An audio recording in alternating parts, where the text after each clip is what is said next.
What do you think is the most important thing in order to succeed on YouTube? Do you know the answer to this? If not, you need to keep watching. If you really want to be heard, you need to choose a market where you can be heard above all the rest. And I'm going to show you how to do that in this video. Now, these days, online and even offline, it's a pretty crowded old world. And it can sometimes be very difficult for you to make your voice heard above all the rest. So you need to do several things to make yourself really stand out and to make people really be able to listen to what you have to say. And the first thing is that you really need to be able to speak with confidence.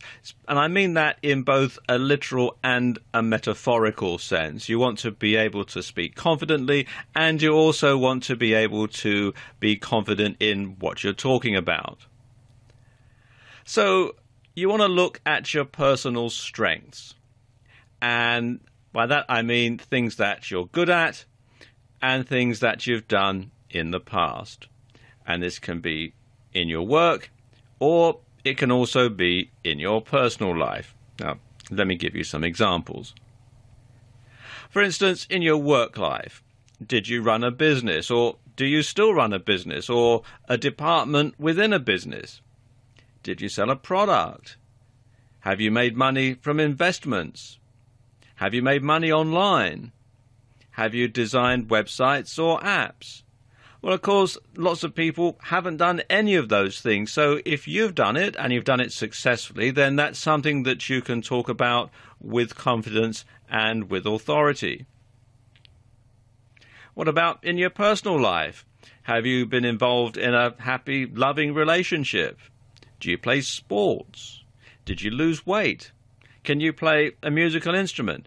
Again, these are all things that other people would be interested in knowing about and interested in knowing how to do successfully. Then, of course, there are your interests, things that you are interested in. And this can be a hobby, or it can be a pastime, or it can just be something that satisfies your curiosity. Because if you're curious about something, then chances are other people are going to be curious about it as well. So, do you like playing video games or sports? Are you interested in something like, politics or solar energy, that sort of thing? Do you like making things? Because, as I said, chances are other people will be interested in that sort of thing too.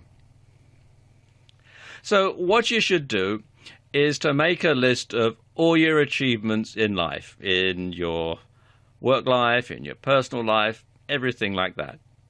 And then you want to make a list of all the things that you're interested in or enjoy doing. Now, bear in mind, these lists are going to be longer than you think. You might think when you're starting out, oh, I've never done anything, I don't know anything about anything. Well, when you write it all down, you'll find that you actually know more than you think you do. What you have to do then is to whittle these lists down to about half a dozen topics that you're sure you can speak on with authority and confidence. Then it's time to start doing your research and to start seeing how many other people are also interested in listening to what you have to say. But do bear in mind, you can't be heard if you don't know what you're talking about. So don't try and talk about the subject that you really don't know anything about, because people who do know a little bit about it won't be taken in and you'll be seen through as a fraud. So you don't want to do that. So you want to make sure that when you want to be heard, you know what you're talking about. Thanks for watching. Please follow the link in the description to get access to the product.